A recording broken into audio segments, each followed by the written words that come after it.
क्या आएगा आपके हिसाब से, 20,000 या 30,000? देखिए, चप्पल उछाल लें तो या तो सीधी पड़ेगी या उल्टी पड़ेगी।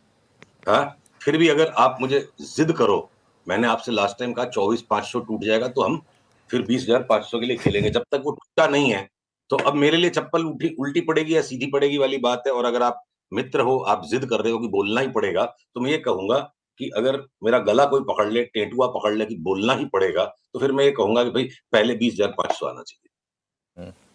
पहले 20,000? पहले 20,500 फिर 30,000। पहले 20,500 फिर 30,000।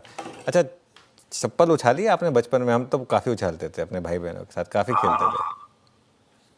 हमने चप्पल क्योंकि उछाल उस के बहुत समय बार। उस समय यही गेम होते थे हमारे पास। थोड़ा ना आज की जनरेशन की तरह आईपैड या वो सब होते थे जिसमें आप जो मर्जी खेल लो। आज की जनरेशन को बता देंगे कि हम ये गेम खेलते थे, वो साइकिल का टायर चलाते थे या फिर वो सब खेलते थे। यही गेम होते थे, यही एंटरटेनमेंट होता था हमारा। चलिए, अच्छा एक बात बताइए, अब आपने कहा कि पहले 20,500 फिर 30,000, तो पहले 20,500 कौन से स्टॉक लेके जाएंगे और उसके बाद फिर 30,000 तक कौन से स्टॉक लेके जाएंगे?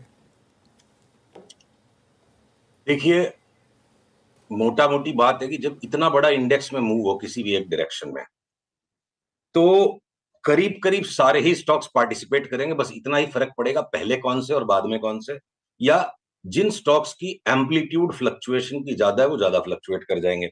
तो फिलहाल अगर मैं मंदी का ही जो बायस बना हुआ है, और जब तक 24,500 नहीं भी टूटे, तो इस वक्त करंटली इस वक्त जब हम बात कर रहे हैं, नरम होने में जो स्टॉक्स हैं वो आईसीआईसीआई, एचडीएफसी बैंक और उनके पीछे पीछे एक्सिस और इंडसइंड बैंक।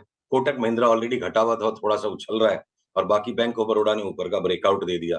अगर मैं स्मॉल फाइनेंस बैंक्स पे जाता हूं, जो हमने बात की थी कि स्मॉल फाइनेंस बैंक्स को हम बेचेंगे नहीं, अब उसमें हमारा टेक प्रॉफिट ट्रिगर हो गया। और बल्कि एयू बैंक, जिसको हम 4,500 में आपसे बात हुई थी कि 800 तक हम हाथ भी नहीं लगाएंगे, आ गया। और टारगेट भी, चार्ट की स्ट्रक्चर भी पूरी हो गई, लॉन्ग भी काट दिया, और अब हम शॉर्ट हैं कि वापस 450 जाएगा।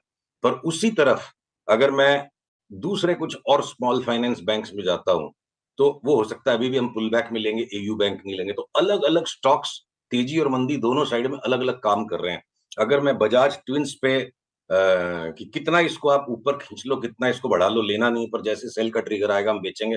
हो सकता है 20,000 वाली निफ्टी के फॉल में इन दोनों में 40-50% घट जाए, संभव है, भविष्यवाणी नहीं है, हम उसके लिए मेंटली ओपन है। पर उसी तरफ जैसे एसबीआई लाइफ, एचडीएफसी लाइफ, इनके ट्रेडिंग टॉप्स आ गए, पर हम हो सकता है प्रू आईसीआईसीआई को नहीं बेचेंगे, एसबीआई कार्ड्स को बेच देंगे। तो कैपिटल मार्केट्स रिलेटेड स्टॉक्स में सीडीएसएल अगर 500 रुपया घट जाएगा दोबारा ले लेंगे, बीएसई लेंगे ही नहीं। तो हर एक सेक्टर में अलग अलग स्टॉक्स इस वक्त अनुज अलग अलग काम कर रहे हैं। फिलहाल अगर मंदी का बायस लेके चलना है तो टाटा स्टील, सेल, नैल्को, हिंडाल्को, आप एपीएल, अपोलो, इनको शॉर्ट कर दो। प्रोमोटर ग्रुप्स के हिसाब से चलें तो अडानी के स्टॉक्स नरम लग रहे हैं। आप अगर कंज्यूमर स्टोरेज पे जाते हो, टाइटन शॉर्ट करने को लगता है, पर हमने कल एक केडीडीएल करके कैश का स्टॉक लिया, एक ही दिन में 13-14-15% बढ़ गया। अभी भी लगता है यहां से कि डबल हो जाएगा स्टॉक। तो अलग अलग स्टॉक्स अलग अलग सेक्टर में अलग अलग काम कर रहे हैं। With in that Anuj sector rotations में आईटी अभी भी नहीं बेचना है, एफएमसीजी घटे हुए में लेना है। अगर मैं मंदी का कितना भी बायस ले लूं, वरुण बेवरेजेस में इस वक्त बाई का सिग्नल है, यहाँ से इसका भाव पहले 720 हो जाए और लास्ट में 800 रुपए हो जाए। तो अलग अलग स्टॉक्स अलग अलग तरीके से काम कर रहे हैं। एकदम से पूरी सेक्टर थीम इस वक्त बाजार में मेरे को साथ साथ चलती नजर नहीं आ रही है। केडीडीएल मतलब कमला डायल्स जिसका नाम था पहले, वही वाला स्टॉक ना? हाँ जी, हाँ जी। ओके, ठीक है। आज भी 2% ऊपर है स्टॉक। डिफेंस स्टॉक्स में शानदार मोमेंटम आ रहा है इस समय। मजगांव डॉक देखिए आप, सुशील जी, 5% ऊपर, वायदा का टॉप गेनर इस समय। बाकी डिफेंस स्टॉक्स ने भी अच्छे मूव्स दिखाए। यहाँ पर कोई कोई ट्रेड बैठ रहा है क्या? ये डिफेंस के स्टॉक्स ऑलरेडी नीचे से जब इतना भयंकर चल चुके हैं, हाँ, मजगांव डॉक्स मार्च के महीने में 1,900 रुपए के भाव में मिला है। 1,900 का स्टॉक अगर इसने 3600 का भाव दिखा के, 3800 का भाव दिखा के, अगर 3100 के डिप देने के बाद आज थोड़ा सा अगर ऊपर आया है, तो देखिए अब क्या है ना, beauty is in the I of the beholder. आप क्या है अनुज, एक आशावादी व्यक्ति हो, पॉजिटिव इंसान हो, आपको पॉजिटिव चीज तुरंत नजर आ जाती है। हमारे को क्या है कि थोड़ी जिम्मेदारी ऐसी कि हमें पॉजिटिव नेगेटिव दोनों के अंदर में एक तटस्थ होकर चलना पड़ता है। तो इन्वेस्टमेंट होराइजन पर काम करने वाले लोगों के लिए मलाई निकल चुकी है, छाछ के अंदर में भी कुछ खास बचा नहीं है, बस पानी बचा है, इसमें उछल रहा है पानी। इस वक्त तो यही लगता है। अब कोई एकदम से ऐसा इवेंट ट्रिगर हो जाए जिसमें एक बार के लिए सेंटीमेंट में कोई एक नया हाई भी दिखा दे, तो वहां एग्जिट नहीं ले पाएगा कोई। रिवॉर्ड रिस्क रेशियो के हिसाब से defence has become too popular a sector. सारे भारत में हर ज्ञानी को एक ही कॉमन सेंस बात समझ आती है, डिफेंस ले लो। और उसके बावजूद भाव ऐसे ही हैं, भागदौड़ नहीं मची है। हमारे को ये कोई अच्छा सूचक नहीं लगता है। लेना था तो जिगरा करके मार्च में लेना था 1900 के भाव में, अब मासगांव लेके कौन सी बहादुरी है। हमारे यहाँ पे तो यही स्टांस रहेगा, 5% फ्लक्चुएशन इस तरह के हाईली वॉलेटाइल स्टॉक्स में एनी गिवन डे कुछ भी नहीं है अनुज। मेरी बात नहीं आपको खैर, स्ट्रांग लग सकती है, पर स्ट्रेंथ के साथ ही अपने आप को देखिए, सही सौदे करने से ज्यादा जरूरी है कि गलत सौदे कम हो जाएं। तो यहाँ पे उत्तेजित होने का, ईरान और इजराइल लड़ेंगे तो हमारे माझगांव डॉक शिप बिल्डर्स की अर्निंग्स बढ़ जाएगी, सब फार फेचड इमेजिनेशन है। नहीं खैर, मार्केट में तो आधे से ज़्यादा तो स्टोरीज ही होती है ना सुशील जी। अच्छा, एक चीज़ फिर मैं आपसे पूछना चाहता हूँ कि फिर ग्लोबल मार्केट और इंडियन मार्केट को देखकर क्या फिर बड़ी थीम लग रही है कि अभी फिर इंडियन मार्केट से कुछ समय दूर रहें, जब जब वो आपने कहा 20-500 है तब सब कुछ बेचकर पैसा लगाएं, या थोड़ा थोड़ा अभी से लेना शुरू करें? क्योंकि देखिए, एग्जैक्ट लेवल तो पकड़ना नेक्स्ट टू इम्पॉसिबल ही होता है। तो करें क्या फिर, स्पेशली जो बड़े HNIs हैं, जो ना सिर्फ इंडिया में बल्कि बाहर हमारी और आपकी कॉन्वर्सेशन काफ़ी सुनते हैं, उनको आपका क्या व्यू रहेगा, फिर क्या एडवाइस रहेगी? तो अनुज, जो अंग्रेजी में एक मुहावरा है ना, पिंच ऑफ सॉल्ट, मैं बोलूंगा बकेट ऑफ सॉल्ट मंगाइए। और पीसीआर से अनुरोध है कि मेरी स्क्रीन को शेयर करें। आपने हमारी दुखती रग को छेड़ दिया। देखिए, मैं फुटसी इंडेक्स की चार्ट से शुरुआत करना चाहूंगा। पीसीआर कृपया मेरे स्क्रीन को शेयर करें। और अगर ये चार्ट आ रही है स्क्रीन पर, अब हाँ देखिए, फुटसी इंडेक्स को अब अगर आप वीकली टाइम फ्रेम पे चले जाते हो, बल्कि मैं बोलता हूँ मंथली पे ले चलो, सारे संसार का अगर कोई फोरकास्टिंग बैरोमीटर है इस वक्त पिछले 25 साल में, उससे पुराना डेटा मैंने नहीं आपके सामने भी रखा है। आप पिछले 25 साल की अब बात को समझ लो कि 2000 की साल से Y2K बबल के बाद ये अगर फुटसी, ये मंथली चार्ट आपको दिखा रहा हूं, अगर अगर ये जनवरी 2000 से ये जो गिरना शुरू हुआ और फरवरी 2003 तक, तो मैं अनहोनी बात आपको नहीं कहने जा रहा हूं कि 8800 वाली फुटसी वापस 3300 हो जाएगी। ऐसी घटना पास्ट में भी हो चुकी है। पिछले 25 साल में फुटसी ने हार्डली एनी रिटर्न्स दी है, अगर आप टॉप टू टॉप कंपैरिजन करो। इसलिए अगर मैं कहूं अगले 2 साल में, यहां से अगले महीने का आकलन इस चार्ट पे नहीं करना चाहिए। जिस दिन आएगा सिग्नल, हम उस दिन आपको उस दिन भी जोर से बोलेंगे फुटसी में आ गया सेल सिग्नल।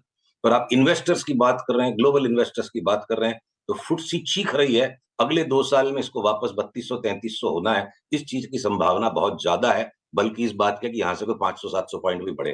तो अगर ये पहले भी इस तरह की मूवमेंट हो चुकी है, तो अब इस बात को ध्यान में रखते हुए ट्विटर के ट्रोल्स हमारे को ट्रोल करें कि मैं कोई अनहोनी बात नहीं कर रहा हूं।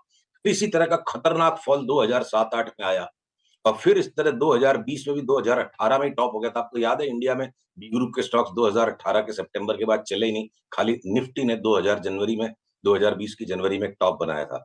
वहां पे भी इस तरह का जो फॉल आया था। तो अब अगर मैं जो प्रेडिक्शन दे रहा हूं आपके साथ, अगले 2 साल में मुझे फुटसी लगता है 8800 वाली 3300 हो जाएगी, यानी कि 61% तक फुटसी गिर जाएगी। तो आश्चर्य मत कीजिएगा। अब फुटसी के अंदर जो कंस्टिट्यूएंट स्टॉक्स हैं, अब टॉप 25 स्टॉक्स को ले लो, सारे ग्लोबल नेम्स है, वो खाली यूके के बिजनेस को रिप्रेजेंट नहीं करते हैं। तो चाहे वो बार्कलेज है या आपके जो HSBC बैंक है, अगर उनमें लगता है 60% गिर जाएंगे अगले 2 साल में, या इवन रोल्स रॉयस जैसा स्टॉक। देखिए, रोल्स रॉयस के लोग खाली उसकी गाड़ी के लिए जानते हैं, लग्जरी कार के लिए। रोल्स रॉयस की मेजर अर्निंग्स जो है ना, वो एरोस्पेस से, एरोप्लेन के इंजन बनाने में और पावर इक्विपमेंट्स बनाने में ज्यादा अर्निंग्स वहां से है। तो अगर रोल्स रॉयस की ऑपरेटिंग लिवरेज एक्सट्रीमली हाई है उसकी बैलेंस शीट की, हम चार्ट्स की आपसे बात करते हैं, इसका मतलब ये नहीं कि हम गहरे फंडामेंटल्स को स्टडी नहीं करते हैं। आपने हमारी चार्टिस्ट की पोजिशनिंग कर दी, हम उसका आदर करते हैं। रोल्स रॉयस की operating leverage one of the highest operating leverages है वर्ल्ड में, खाली लग्जरी नहीं। तो पता नहीं ऐसा कौन सा संसार में इवेंट आने वाला है कि रोल्स रॉयस जैसी कंपनी जिसकी ब्रांड फ्रेंचाइज इतनी स्ट्रांग है, इस सारे संसार का भट्ठा बैठ जाए, उसके बाद ही उनका बिजनेस बैठेगा। अगर उसकी ऑपरेटिंग लिवरेज इतनी हाई है, इसीलिए पास्ट में भी 2013 में भी रोल्स रॉयस से 90% गिर गया था। तो मैं भी आज आपको ये बोलूं कि अगले 2 साल में रोल्स रॉयस से 90% गिर जाएगा, तो मैं कोई अनहोनी बातें नहीं कर रहा हूँ, सब इतिहास में पास्ट में हो चुका है। रोल्स रॉयस की चार्ट वैसी है। तो जो टॉप 25 स्टॉक्स हैं यूके में, यूके की इंडेक्स पे, उनमें से कोई सा भी स्टॉक ऐसा नहीं दिखता है 30-40% नहीं गिरे। तो हम 5 साल तक एक तरफा तेजी से निकले हैं और अब ग्लोबल मार्केट्स में चाहे वो नैस्डैक हो, S&P और FTSE हो, ये मेरे को लगता है अपने फाइनल टॉप्स के बहुत करीब और लंबा टॉप बन रहा है यहाँ। निक्की, कॉस्पी और अपना निफ्टी, इनमें हो सकता है कि एक राउंड जो ग्लोबल फॉल का आए अगले 3-4 महीने में, हम भी गिरेंगे, कुछ हद तक गिरेंगे और उसके बाद ये तीनों एशियन मार्केट्स वापस नया हाई बनाएंगे। तो 20,500 से 30,000 की निफ्टी की यात्रा हो और उसमें ग्लोबल मार्केट्स न्यू हाई तक नहीं पहुंच पाएंगे रीबाउंड में और उसके बाद जो फाइनल कैथारसिस 2026 में आएगी, उसमें निफ्टी वापस 32,000 वाली 20,000 हो जाएगी और ये नैस्डैक और FTSE धरातल में चले जाएंगे। तो चाहे एनआरआईज हो, चाहे एफआईआईज हो, अगर बाकी सारे संसार में कोहराम मचेगा तो India will be relatively safer haven. ये हमारी बेट है और इसमें कोई बहुत बड़ी एक्स्ट्रा ऑर्डिनरी कोई बात नहीं, कॉमन सेंस की बात है और वो चार्ट्स पे भी दिखता है। तो ग्लोबल मार्केट से हम बहुत ही निराशापूर्ण बर्ताव की अपेक्षा करते हैं। उस तरफ भय बना हुआ है कि अगले 1 साल में ग्लोबल मार्केट्स में कोलाहल ही कोलाहल रहेगा। All is not well.